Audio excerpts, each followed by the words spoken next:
जय हिंद दोस्तों, स्वागत है आप सभी का आपके अपने YouTube चैनल जैकपुर पे। तो आज का ये वीडियो काफ़ी इंपॉर्टेंट होने वाला है क्योंकि ये वीडियोस जो होगा वो ट्रिकली होगा। क्योंकि एग्ज़ाम आप लोगों का काफ़ी नज़दीक आ चुका है। बहुत सारे इतने वीक स्टूडेंट होते हैं जिनको याद नहीं रहता है मेमोरी में, वो जल्दी भूल जाते हैं। तो उनके लिए जो मोस्ट इम्पॉर्टेंट सवाल होंगे उसको मैं ट्रिक से याद करवाने का कोशिश करूँगा। वीडियो अच्छा लगे तो प्लीज़ लाइक कर दीजिएगा। चैनल पे पहली बार आए तो सब्सक्राइब करके घंटी वाले आइकन को जरूर प्रेस कीजिएगा ताकि आने वाली हर एक वीडियो का नोटिफिकेशन आपके मोबाइल पे जाता रहे। तो चलिए स्टार्ट करते हैं। सबसे पहला सवाल आपके स्क्रीन पर। सबसे पहले सवाल में आपसे बोला गया है कि मेसोपोटामिया का जो नाम था वो किस भाषा के शब्दों से बना है। ऑप्शंस है आपके पास यूनानी, बी लैटिन, सी रोमन या फिर डी इनमें से कोई नहीं। तो देखिए इसका जो राइट आंसर होगा वो हो जाएगा आपका यूनानी। अब यहाँ पर देखिए, यहाँ पे मेसोपोटामिया वर्ड का इस्तेमाल किया गया है। मेसोपोटामिया से मेसो मेसो याद रखिएगा। अभी हाल फिलहाल में एक ऐप है शॉपिंग करने वाला मेसो, है ना। मेशो से लोग शॉपिंग कर रहे हैं। तो यहाँ पर आप लोग ये याद रखना कि जो मेशो ऐप है, जो शॉपिंग ऐप है, वहाँ पर यूनिक चीज़ मिलता है, इसीलिए हम उसको यूज़ करते हैं। ठीक है, यूनिक यूनिक यूनिक से आपको यूनान याद आ जाएगा।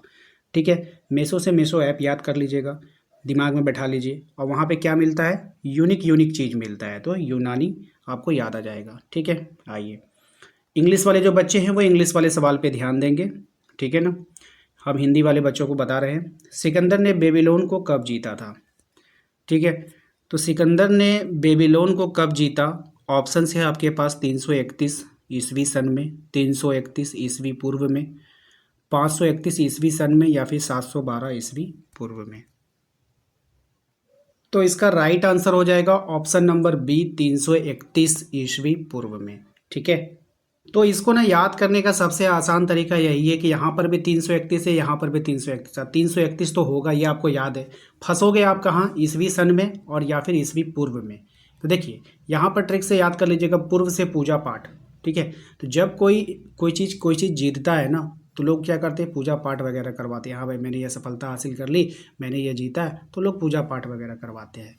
तो पूर्व से पूजा पाठ आपको याद रखना है, इस तरह से दिमाग लगाइए। सन वाला को तो क्लिक आपको टिक आउट करना ही नहीं है, पूर्व वाले को करना है। ठीक है, इंग्लिश वाले स्टूडेंट इस वाले क्वेश्चन को ध्यान से देख लीजिएगा। काफ़ी सारे कमेंट आ रहे थे कि इंग्लिश में सवाल दिखाइए, इंग्लिश में सवाल दिखाइए, तो इंग्लिश वाले बच्चे यहाँ से देख सकते हैं।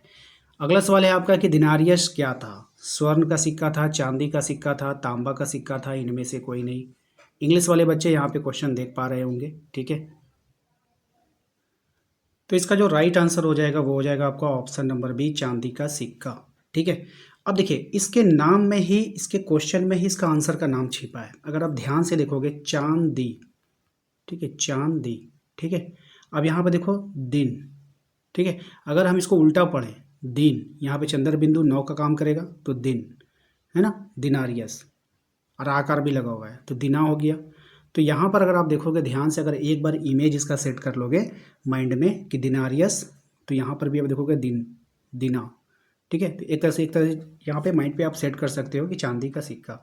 वैसे ऐसे याद कर लेना, अगर भूलोगे तो फिर याद आ जाएगा। दूसरा एक ट्रिक सिंपल सा बताते थे कि चांदी जो होता है वो दिन में चमकता है ना, तो दिनारियस। चांदी कब चमकेगा, दिन में भी चमकेगा। सोना तो रात में भी चमक जाता है, तांबा भी पीला होता है, वो रात में भी चमकेगा। लेकिन चांदी सादा होता है, वो चमकेगा ही नहीं रात में, वो दिन में ही चमकेगा। ठीक है, चलिए अगले सवाल पे आते हैं, इतिहास का पिता किसको कहा जाता है। ऑप्शन है आपके पास, अगस्टस है, कॉन्स्टेंटाइन है, हेरोडोटस है या फिर कोलोसियम है। सही जवाब हो जाएगा इसका हेरोडोटस। अब देखिए इतिहास का पिता, तो देखिए पिता जो होता है ना, फादर जो होता है, हर किसी का हीरो होता है ना। सबके पापा क्या होते हैं, हीरो होते हैं। लाइफ के सबसे बड़े हीरो कौन होते हैं, आपके पापा जी। क्योंकि वो स्ट्रगल करते हैं, मेहनत करते हैं, आपके लिए पैसा कमाते हैं, आपको पढ़ाते हैं, लिखाते हैं, आपको उस काबिल बनाते हैं। तो आपके लिए पिता जो है वो क्या, आपके लिए हीरो है, तो हेरोडोटस। ठीक है, याद रखिएगा। क्वेश्चन नंबर आते हैं 5 पे। क्वेश्चन नंबर 5 में बोला गया रोमन साम्राज्य का प्रथम सम्राट कौन था। अब देखिए रोमन सम्राट है का जो प्रथम सम्राट का आपसे बारे में पूछा गया है, अगस्टस था, कॉन्स्टेंटाइन था, सीनेट था या फिर कोलसियम था। सही जवाब इसका क्या हो जाएगा, अगस्टस। ठीक है ना, रोमन साम्राज्य का जो प्रथम सम्राट था वो कौन था, अगस्टस। तो देखिए रोमन साम्राज्य का जो प्रथम सम्राट था वो था आपका अगस्टस। ठीक है, तो ये तो इसका आंसर हो गया। लेकिन अगर हम इसको ट्रिक से कैसे याद करेंगे, देखिए यहाँ पे 2-3 ट्रिक बताएंगे आपको। पहला क्या है कि प्रथम सम्राट, देखिए सम्राट लोगों को क्या होता है, सम्राट प्रथम रहे, दूसरा रहे, तीसरा रहे, उसका आओ भगत होता ही होता है। क्या होता है? आओ भगत। आओ भगत का मतलब होता है खातिरदारी। तो आओ भगत से अगस्त याद हो जाएगा आपको, अ से, ठीक है। तो पहला हो गया। दूसरा, ठीक है, कि कोई भी जो होता है ना, अगस्त है ना, आज्ञा का पालन करना होता है। सम्राट का हम लोग क्या करते हैं? आज्ञा का पालन करते हैं। अब जैसे हम लोग आज्ञा लिखेंगे, इस तरह से लिखेंगे, आज्ञा का स्पेलिंग गलत है लेकिन हम लोग ऐसे लिखेंगे, ठीक है। क्यों? ताकि हमें नेम याद आ जाए। तो अब प्रथम सम्राट रहे, दूसरा सम्राट रहे, तीसरा सम्राट रहे, उससे क्या मतलब है? हम लोगों को तो आज्ञा का पालन करना होगा। किसका? सम्राट का। सम्राट का आज्ञा का पालन करते हैं, ठीक है। तो इस तरह से कर सकते हैं। तो यहाँ पे दो चीज़ हमने आपको बता दी। अगर एग्जाम में आएगा तो आप बिल्कुल भी यहाँ पे इस सब में कन्फ्यूजन में नहीं पड़ोगे और मेरी बातें याद आएगी और आप उसको आसानी से आंसर कर पाओगे। आइए क्वेश्चन नंबर 6 पे आते हैं। क्वेश्चन नंबर 6 में बोला है कि पहाड़ी की चोटी पर बसे गाँव को क्या कहते हैं? अब पहाड़ का चोटी है, उस पर अगर कोई गांव बसा हुआ है तो उसको क्या कहेंगे? ऑप्शन है आपके पास, मैपालिया है, कैस्टोला, टेला है, ठीक है। तो यहाँ पे M4 हो जाएगा। तो अब यहाँ पे देखिए इसका राइट आंसर होता है कैस्टेला। अब देखिए पहाड़ी का जो चोटी होता है ना, चोटी, चोटी को हम लोग टीला भी बोलते हैं। क्या बोलते हैं? टीला बोलते हैं ना। उस ऊंची टीला पे चढ़ जाओ तो टीला भी करके बुलाते हैं। तो टीला से टेला, टेला से टीला, याद आ जाएगा आपको। तो पहाड़ी की चोटी को हम लोग क्या बोलते हैं? टेला भी बोलते हैं, यानी कि कैस्टेला, ठीक है। याद रहेगा। इंग्लिश वाले क्वेश्चन इंग्लिश वाले स्टूडेंट देखते जाएंगे। आइए, इकाइट्स से आपका क्या तात्पर्य है ना? दास होगा, अभिजात वर्ग होगा, मध्य वर्ग होगा, अश्वारोही होगा। राइट आंसर हो जाएगा आपका अश्वारोही। इकाइट्स का अर्थ क्या होता है? अश्वारोही, है ना। अब देखिए यहाँ पर इक्का, इक्का, इक्का, इक्का किसको बोलते हैं पता है ना? टमटम को। आप लोग को नहीं पता है ना? तो आप अपने मम्मी से, अपने पापा से पूछिएगा, वो बताएंगे कि इक्का जो है टमटम को बोला जाता है। टमटम में कौन रहता था? अश्वा, अश्वा, अश्वा मतलब घोड़ा, अश्वा मतलब घोड़ा, यानी कि घोड़ा गाड़ी को हम लोग क्या बोलते थे? इक्का बोलते थे।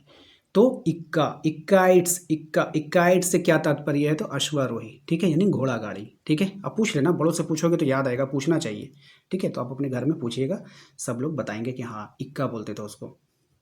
आइए क्वेश्चन नंबर आते हैं हम लोग 8 पे। क्वेश्चन नंबर 8 में बोला जाता है कि रोमन साम्राज्य में गणतंत्र का काल कब से कब तक चला था? तो रोमन साम्राज्य में जो गणतंत्र का काल चला वो चला था आपका 509 ईसा पूर्व से 27 ईसा पूर्व तक। रोमन साम्राज्य में जो गणतंत्र का काल चला 27 ईसा पूर्व तक चला, 509 से 27 ईसा पूर्व चला। ये तो आपको रटना ही होगा। इसमें क्या ट्रिक लगा सकते हैं, क्योंकि दो डेट आ गया ना, तो दो डेट में जल्दी ट्रिक लगता नहीं है। तो ये आप लोग ऐसे रट लेना। क्वेश्चन नंबर 9 पे आते हैं। कह रहा है आपसे कि गृह युद्ध से आपका क्या तात्पर्य है? अब गृह युद्ध से क्या तात्पर्य होगा? तो अपने ही देश में सत्ता की प्राप्ति के लिए सशस्त्र संघर्ष, ठीक है, गृह युद्ध, है ना। मतलब इसको हम समझा देते हैं आपको कि गृह यानी कि एक घर है, एक देश है, जैसे हमारा देश है। अब यहाँ पे कोई राजा बैठा हुआ है, अब इस राजा को हटाना है और खुद सत्ता को संभालनी है। तो लोग क्या करेंगे ना, सशस्त्र संघर्ष करेंगे, यानी कि हाथ में भाला, तलवार, त्रिशूल जो उठाना होगा उठाएंगे, लड़ाई करेंगे और इसको सत्ता से हटाएंगे। तो सशस्त्र संघर्ष करने वाले हैं, ठीक है। तो अपने ही देश में सत्ता प्राप्ति के लिए सशस्त्र संघर्ष को ही गृह युद्ध कहा जाता है। ऑप्शन बी इसका करेक्ट आंसर हो जाएगा। और ऑप्शन से जो है हम लोग छांटने का भी काम करेंगे यहाँ पर, जैसे दूसरे देशों से युद्ध। ये तो गृह युद्ध नहीं होगा भाई, गृह का मतलब होता है घर के अंदर का, तो ये तो पहले ही खत्म हो गया। घरों में होने वाली लड़ाई को हम लोग गृह युद्ध बोलते हैं? नहीं, ये देश से संबंधित है। गृह युद्ध किससे संबंधित है? देश से संबंधित। दो ऑप्शन यहीं पे खत्म हो गया, बचा ओनली फॉर बी ऑप्शन, ठीक है। आइए इंग्लिश वाले जो बच्चे हैं वो इंग्लिश वाले क्वेश्चन को ध्यान से देख लीजिएगा। बर्बर शब्द किस भाषा से उत्पन्न हुआ है? लैटिन है, रोमन है, यूनानी है या फिर देवनागरी है, ठीक है।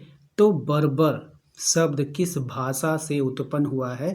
सही जवाब है इसका यूनानी। ऑप्शन नंबर सी इसका यहाँ पे करेक्ट आंसर हो जाएगा। अब देखिए यूनानी से नानी, यूनानी से आपको नानी याद रखना है कि जब हम अपने नानी के घर जाते हैं ना तो वहाँ बर्गर खाते हैं हम लोग, बहुत सारा बर्गर खाते हैं, ठीक है। बर्गर, बर्बर से बर्गर, बर्गर समझते हो ना, बर्गर जो मिलता है मार्केट में खाने वाला चीज़ है। तो आप उसको इस तरह से याद रखना कि जब हम नानी के घर जाते हैं तो बर्गर बहुत खाते हैं। एक बार अपने आप को रिकॉल कर लो कि जब हम नानी के घर जाते हैं तो बर्गर बहुत खाते हैं। तो यहाँ पर आप देखोगे नानी से बर्गर रिलेट हो जाएगा, यूनानी, ठीक है, और बर्बर से बर्गर, ठीक है। ऑप्शन नंबर सी इसका यहाँ पे करेक्ट आंसर हो जाएगा। तो आशा करते हैं कि आप लोगों को आज का ये वीडियो पसंद आया होगा। वीडियो अच्छा लगा तो प्लीज़ लाइक करके चैनल को सब्सक्राइब कर लीजिए, क्योंकि ट्रिक वाले वीडियोस काफ़ी लंबे हो जाते हैं, तो हम छोटे छोटे आप लोगों को डेली 2-3 वीडियोस देने का कोशिश करेंगे। मिलते हैं नेक्स्ट अगले वीडियो में। Thank you. वीडियो कैसा लगा हमें कमेंट करके जरूर बताइएगा। कमेंट बॉक्स में आप अपना नाम, अपने जिला का नाम जरूर टाइप कीजिए। मुझे अच्छा लगेगा जानकर कि आप लोग कहाँ कहाँ से वीडियोज़ को देख रहे हैं।